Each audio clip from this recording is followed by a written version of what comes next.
And I really wanted this book to come across like a game broadcast or an ESPN Sports Center episode. And in the book, I talk about ESPN and some of their fantastic sports broadcasters and personalities because they're like family to me. Welcome to the 3 O'Clock Coffee Podcast, a place where extraordinary people network together to share meaningful stories that inspire others. Do you have a great story you would like to share with the world? If so, go to 3o'clockcoffee.com and sign up today to be on our show. Thanks for listening. And don't forget to click the subscribe button and tell a friend about the 3 O'Clock Coffee Podcast. Well, good morning or good afternoon. It depends where you are in the world. But in my world, it's time for 3 O'Clock Coffee again. And as usual, I have an amazing guest on the call. He's a first-time author that has an incredible storyline to it that if you're a football fan, you're absolutely going to enjoy this. So we're going to go inside and talk to Greg Waidmann about his book and what inspired him to write this book. I can't wait for you to meet him. So let's come on into the cafe. Hey, Greg, thanks for meeting me at the cafe here. I hope you weren't waiting long. But did you order coffee? Because if not, I want to order you a cup of coffee right now. And what do you drink? Well, hello, Scott. Hey, thanks for meeting me. And certainly thank you for having me on the podcast and into the cafe. I'm very, very honored and excited to be here. And you know what? I love coffee. So you hit me in a good spot. I love coffee all day long. So I brought my Ohio State mug, which is my favorite team, my favorite football team. And I love dark roast coffee. A little bit of almond milk and a stevia, and I'll be happy as can be. Dark roast almond coffee. I'm assuming you don't use any sugar. You know what? I use one stevia usually with a little bit of almond milk. It gives it enough flavor, takes away the bitter. But I love that dark coffee. You know, every time I go to Starbucks, as I say here in Boston, they ask me, how do you like your coffee? And I'll say, cream or sugar at the time. And I always say, I'm not sweet enough. You got to add the sugar. So yeah, I still get a laugh out of it. So I go with it all the time. Got to have a little bit of sugar, a little bit of flavor to take off the edge a little bit. Sometimes I just like getting a chuckle out of people because first thing in the morning, so many people are going to their coffee place and, they're kind of, I need my coffee. When you get that one customer that comes to the line that just has a little bit of a sense of humor, you kind of get a chuckle out of them. And it's like, all right, mission accomplished, mission accomplished. Great way to start the day. Coffee and a laugh. Yeah, exactly. So before we walked into the cafe, I was telling everybody about your book. Well, about you writing your first time book, calling Scaling a Business Play-by-Play, the football edition. Now, as we record this, it's Monday, and we just had some great football games on Sunday Night Football, and I've been thinking about you all day Sunday, thinking about this podcast, but you added a twist into it with business and football. I love it. Tell me more. Scott, again, thank you for having me and congratulations on the wild success of your podcast. It's really, truly an honor to be here. You got a great brand and a great reputation in this space. So once again, thank you. And hey, I love talking about the book, so I'll do that happily. Scaling Business Play-by-Play Football Edition is the title of the book. It grew as an inspiration over the course of the years. And it started, I can remember this vividly, after the Super Bowl, January 24th of 2017, Tom Brady had the wild comeback. Hang on, Greg, just for the listeners here, just let them know that I am from Boston. So I am a New England Patriots fan. And just for disclosure, I once was the photographer for the New England Patriots. So I got a lot of inside info about the Patriots. So I didn't know that about your story, but now I'm even 10 times more intrigued by your book. But go ahead. Sorry to interrupt you. No worries. You know what? I am not a Patriot fan by nature, but I love the GOAT, Tom Brady, man. He is the GOAT. Well, yeah, because you're speaking from Florida right now, and Tom's from Tampa Bay. No. Yeah, he's not doing nearly as well, and I know New England misses him greatly. So most people can remember that Super Bowl. If you're a football fan, that was one of the greatest Super Bowls ever. In January 2017, Brady was down by, I think it was 18 points at one point, and brought the team back to beat Matt Ryan and his team, the Falcons. And what a game it was. And that game itself was something to talk about. The next day, on a Monday, I was at a business networking meeting. And that meeting was so quiet. I sat in that room and people were just quiet. You could just tell they stayed up all night watching this game and they were just beat. So during the meeting, it was super quiet. When we got a break, we got the first break of the day. We went out into the hallway to get some coffee. In the room, that hallway just exploded with people talking about this football game. It was like the light switch turned on, and people were just so excited to talk about the football game, but not as excited and had zero energy inside that meeting room. So it just occurred to me that, man, if we could just bring that energy that people give to football in those conversations and that passion they have and bring it to business, what a mix and combination that would be. So that's kind of when my inspiration came about, is in that 2017 Super Bowl. And I've really been working on this book through the years, and it finally came to fruition. And I tied in scaling because it just makes so much sense to tie in the scaling aspect with the football and sports passions. Let me bring this back a little bit, because I'm visualizing. I can actually see you in a B&I meeting, which is a networking group. And I, just for full disclosure, I actually own a business networking group called Network Lead Exchange, which is a franchise owner of that networking group, which is a complete competitor of B&I. Just want to, kind of throw that out there, Greg, I get that. I got it. But you really make an interesting point, because I think a lot of listeners probably heard of B&I, right? And what's really interesting to me is that you're in this meeting in B&I, and it sounds like it was just boring as all hell. That's exactly right. It was quiet, boring. People were just not interested in being there. I mean, you're just coming off a high from this great football game. It doesn't matter who played. It was just a great football game. And everybody's probably thinking the same thing you were. And there's just no energy in this conference room until you had coffee and you talked about football. You nailed it. That is exactly it. Once that coffee started flowing and the football conversation started going, man, the energy just lifted. And I'm willing to bet, if you've been in large groups, if you've been in business meetings, if you've been in any get-together business-wise, people are talking about football. The energies, the little conversations throughout the room, football lights up the room. And that to me is so interesting and exciting, that no matter how old you are, what demographic you are, you've got some interest in football. And that really brings you together, brings us together as football fans. And there's 31 million small businesses out there in this country, and 160 million football fans in this country. Wow. People that call them football. That's a half the population that are football fans. And that, man, what a crossover that is. So that's kind of how it all came together, Scott. No, that's a really good point. And again, going back, if you're a football fan or non-football fan, again, I wrote a book myself, but I talk about when I worked for the New England Patriots, taking photographs right on the field on the 50-yard line, and I had to make a quick decision.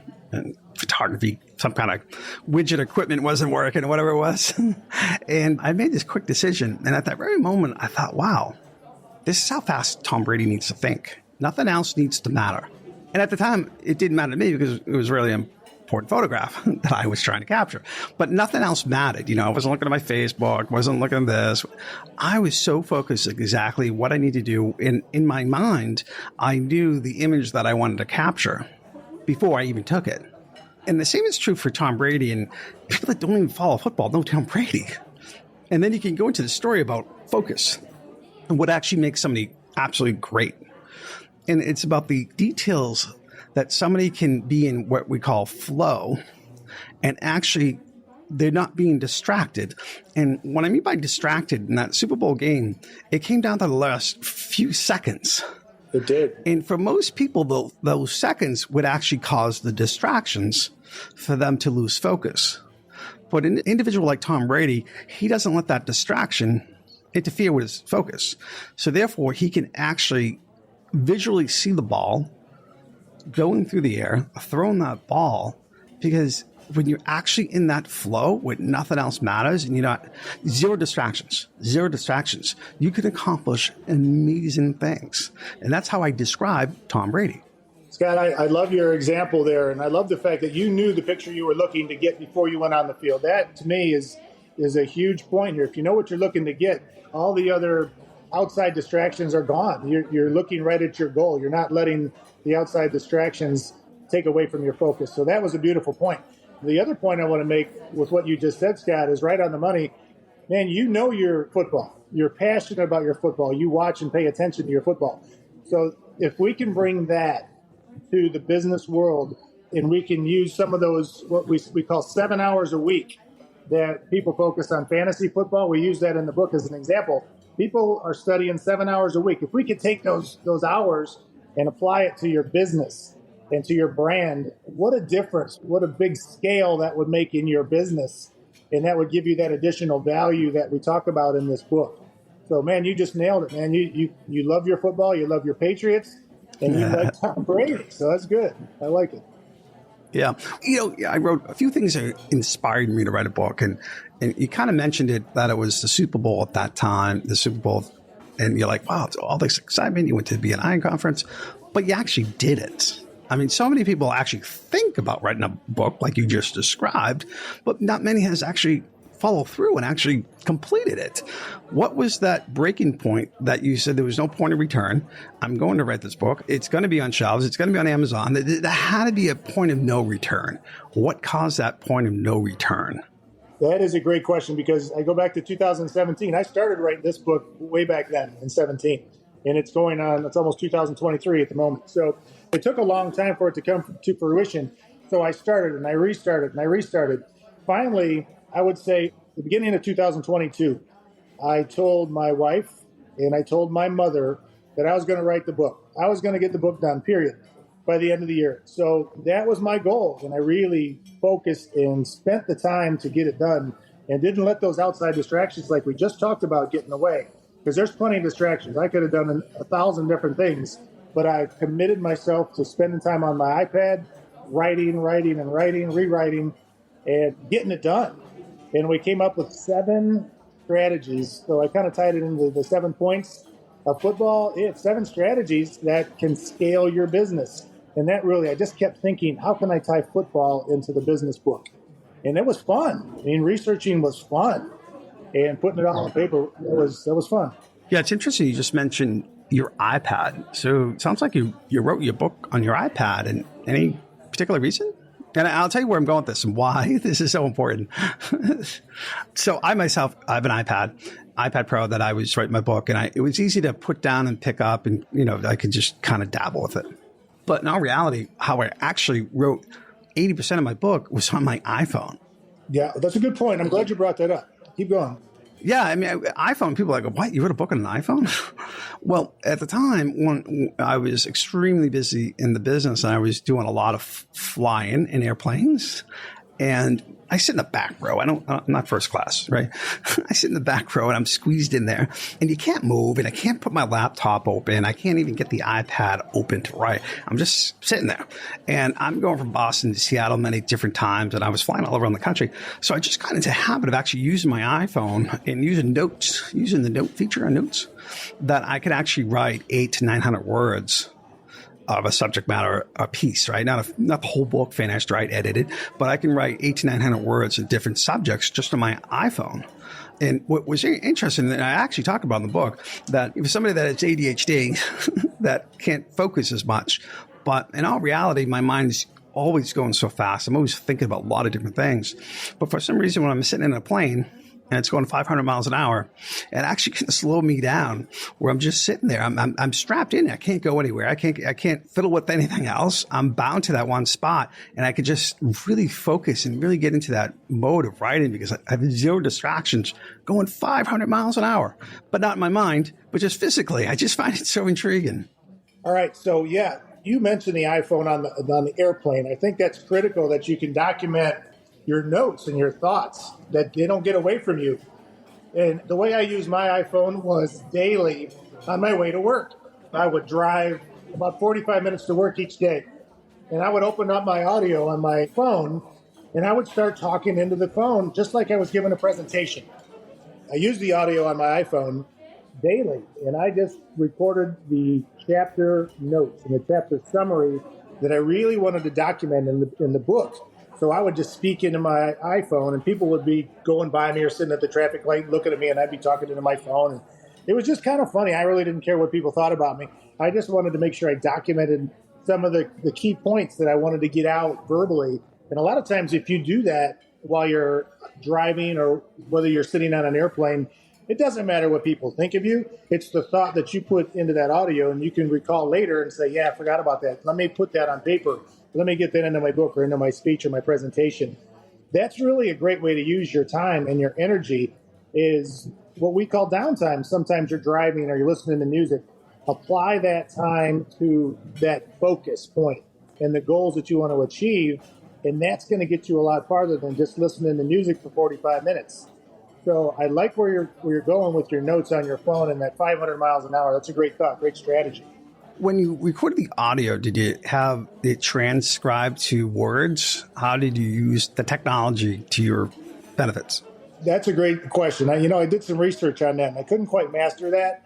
So I just thought, you know what, I'll just listen to it later, and I'll just take the pieces I want out of my audio, and I'll just put the pieces into my book as I found them that they made sense. So I didn't use transcribe, although a lot of people do that.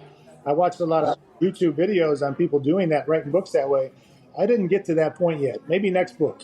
Actually, there's a lot of there's two good stories here. There's a lot of technology, AI, artificial intelligence, that actually you can take your words, your plain bland words, and throw it into an AI software that can regenerate those words into like a masterpiece of words of 300 words or something like that, but exaggerating a little bit, but not that much, because there's some thought processes on writers and writing who can put content into a AI software program to come up with content. And it was really intriguing where I'm like, wow, copywriters could be a rarity in 10 years from now because of this AI technology, right? But I'm actually taking a creative writing class. I love it. It's on Thursdays at 2. And I just had a review from my professor who's 28 years old, living in Mexico, living the digital nomad life. I'm completely jealous of him. But he's doing it. He's extremely intelligent, and he gave me some tips today about people know when I pick up a piece and I read it from you, Scott, I'm speaking that, because I know it's from you. I can just tell it in the words and how you write that this sounds like Scott. And a lot of people will say that about my book. That says it sounded like I was talking to Scott. And he was saying that's what makes a great writer. And for the people who think that AI technology is going to change, maybe it's a copywriter where it does that personal touch isn't in there. But saying your own words, transcribing your words, either saving your memories, but writing your words like, wow, this sounds like Greg. People that listen to this podcast will say, wow, I remember when Greg was talking about that one word. Because that, in my mind, that'll never go away. And there'll always be writers. But as unique you can get, and you're definitely unique in your stories and your thought process, is really, really, really interesting. I like that thought as well, because I have a certain way that I speak, as we all do. And I really wanted this book to come across like a game broadcast or an ESPN Sports Center episode. And in the book, I talk about ESPN and some of their fantastic sports broadcasters and personalities, because they're like family to me. Hey, Greg, can I pause you for a minute? Sure, go ahead. Because right now we probably have the listener's attention and like, God, what was the book? I didn't pay attention to the beginning of the podcast. So if you listen to this podcast and you really got hooked on it, Greg, tell them the title of the book so they can go into Amazon right now and buy it. What was the title again? Absolutely. It's called Scaling Business, Play-by-Play, Football Edition. It's available on Amazon. I'll give you another couple plugs here. You can go on to scaleqb.com. That's my website, scaleqb.com. That'll take you right to the website. And you can purchase the book that way. You can learn a little bit more about the book itself. In fact, I throw 2 extra points onto the website. So go onto this website and look for extra points, and you'll find extra points. Wow, I'm gonna. I like that. Yeah, 2 extra points with basically 2 extra chapters. Okay. I like, and I only say bring up the book because so many times I'll listen to a podcast or a story, and I'm like, I didn't catch the beginning because I didn't think it was going to be that interesting. And then I'm like, wow, I'm really hooked. But now I'm like, I don't know what the book was. So yeah, thanks for refreshing this because this is a great conversation. Thanks, Scott. A couple more things, and I'll throw these as shameless plugs. I have a YouTube channel called Scale Pro Show. Scale Pro Show. Is that what you said? Scale Pro Show? Scale Pro Show, exactly. So okay. we kind of formatted it as a show, and we talk about the book. It's done professionally. We kind of went all out to do this YouTube. So get on the Scale Pro Show, check it out, and let me know how you feel about them. And then, of course, Scaling Business Play-by-Play Football Edition is on Amazon. So please check it out. That's cool. Hey, I'm going to go back a little bit in time in our conversation because I think it's worth saying about recording audio, then transcribing to words. So this weekend, as it was this past weekend as we recording this, it was Christmas weekend. And my wife is driving a car that I don't drive, which is fine. And I'm not used to this in my truck, but it has this Apple Play, right? And it actually repeats the text like, hey, you'll say, yes, I'm running late, but I'll be right there. And, Siri will repeat the words and say, do you want this to send? And when it repeats back, when my wife talks, she has such a strong Boston accent that Siri does not understand almost every other word that she speaks. And she goes, she's so frustrated with it. And I myself can understand her sometimes. And I'm really not kidding. It's really, really strong Boston accent. Yeah. My wife speaks perfect English, and sometimes I don't understand what she's saying. So I get you. I was trying to be like, I was trying to get myself out of a hole there. But in all reality, I really came up with an idea over the weekend. And like, they should have an app for the accents of Bostonians. Right. So when I say, hey, Tom Brady, we went down the pack and we got some beers. We went down to, to the Garden. Then we went down to the, Foxborough, down there at Foxborough, Gillette Stadium, so that people could actually understand what I said. I love it. That's great stuff. That's something you need to bring out. Get your own app. Get your own app. Translate Bostonian language to Siri. Bostonian. I love it. Exactly. I love it. But anyway, so she can't write a book and do audio. They can't understand it. So, yes, that's the point of that conversation. I love Anyways. It. That's good stuff. So how long did it take you to write? You said 2017. It sounds like you stopped. It sounds like there was a point in the matter where you actually made a public address, right? A public address. Once you make it public, you almost have to commit. And it seems like that's what you did. How long ago was it from that point to actually finish the book? I would say it was 8 months. 8 months of that full 100% commitment to get this book done and published till the fact that it was done on Amazon. So anybody can write a book. You can write a book. It's just a matter of having the topic, having the commitment, and sticking to it. There's a lot of resources out there to help you, and I'd be happy to help if you. And then I'm sure you're the same way. You wrote a book, you understand it.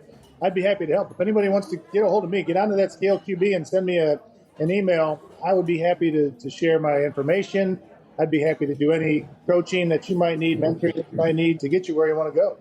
I gotta be honest with you. I probably got addicted to the process because I thought it was a lot of fun. I really enjoyed it. It is fun. You feel very accomplished, and you're focused. You're that exactly what you were talking about on this football field, looking for that one photo. If you stay focused on that one book, you can get it done in a short amount of time because there's a lot of resources to help you do that. Yeah, I was going to write another book, but I decided to put the pause on it. I wrote a book during the pandemic. I had a lot more time on my hands, but I'm actually writing for a social media platform for writers called Medium, medium.com. And they have hundreds, if not millions, of writers and readers and followers on medium.com. And I'm a writer for medium.com, and I have my own publication called 3 O'Clock Coffee. And you can have your own publications. And your own publications, some of them get 500,000 readers a day on these publications. Fantastic. And I found out it was a better way to write short stories that I can start and finish an hour instead of 3 months, 5 months. And I didn't have to buy a ticket to China and back to write another book. But, for the people that do want to write and test out their writing ability and making it public, right? Because when you're a writer and you make it public, it's like, okay, I'm a writer. So you get on medium.com and anybody can sign up. And obviously, if you write every day, you get a lot more followers over time. But more psychologically about just actually writing words and actually starting to be a writer. I mean, actually, if just one person reads it, and better yet, if one person reads it that gives you just great feedback, is where we all can improve.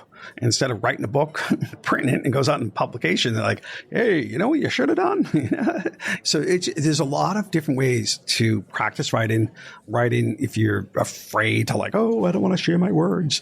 A lot of people have written a book, but they've never published it because they're afraid of what people are going to think of them or what they say or the subject matter, mostly because of what they think about them.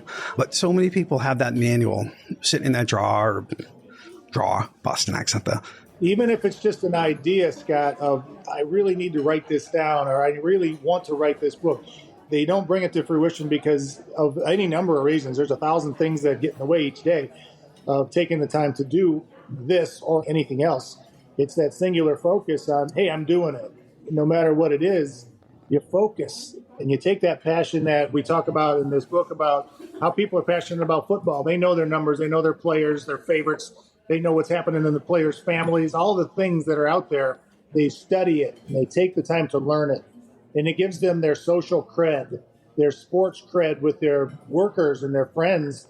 If you can talk the language of football, man, you're in that crowd. And the same thing applies to whatever you're focused on. If you understand it and you know your niche, that you're going to be the expert. No, I completely agree. Can I ask you a question? Please. Growing up as a kid, were you passionate about football? Absolutely. My mother delivered me as a football fan. Let's put it that way, yes. So it's been part of my life from the very beginning. Yeah, that's a really important factor here. And I'll share a story with you. I've been a photographer since the day I was born.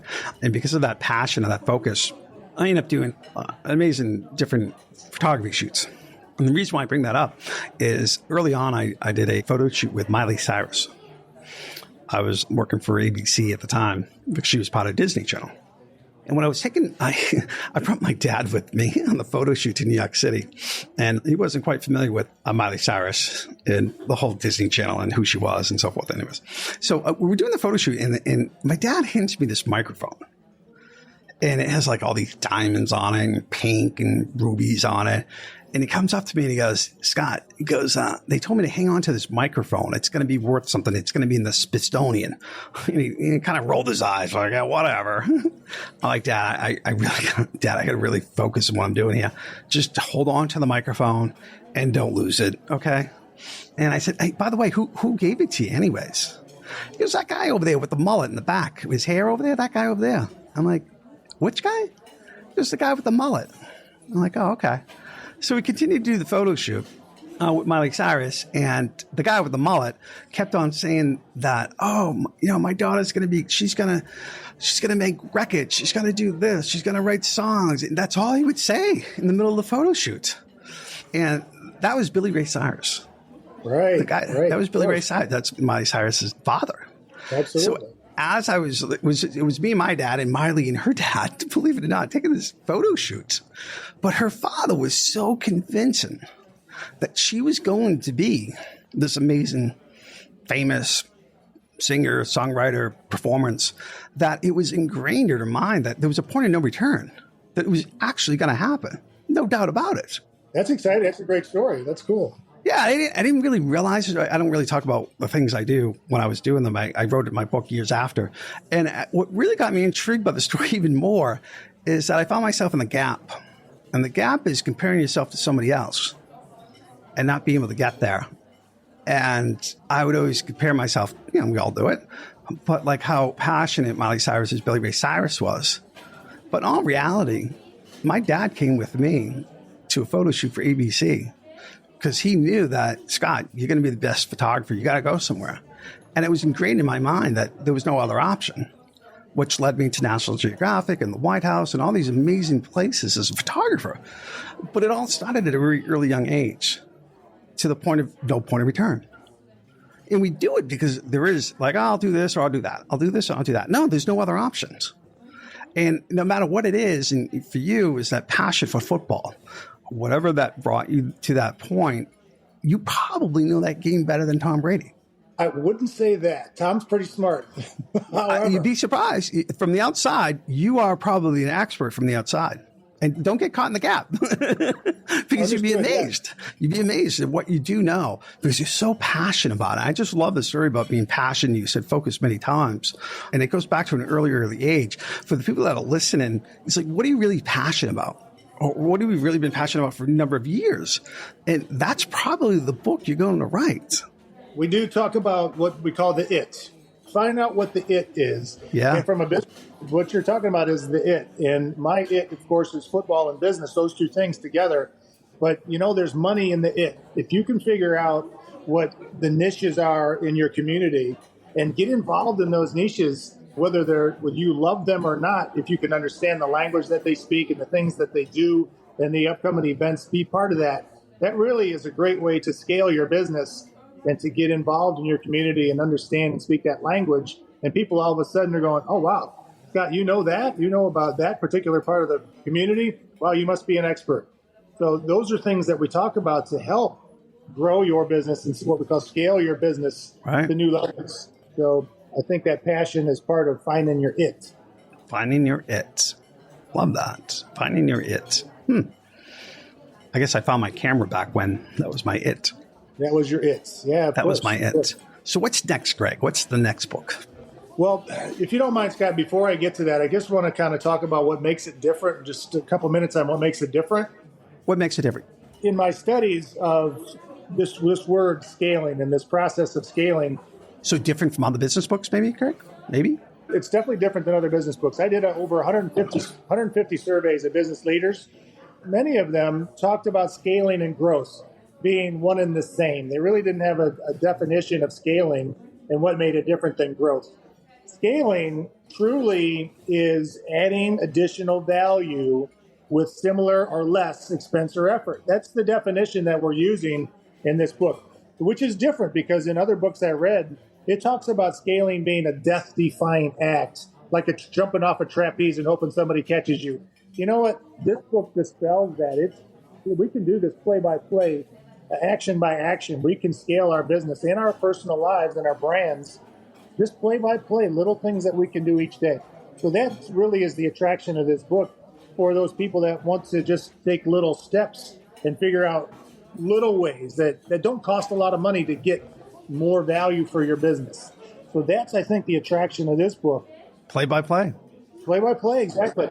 If you jump onto that website, that Scale QB, look at those 2 extra points. And one is the very best example of scaling in all of sports. That's a little teaser for it. Jump on and check it out.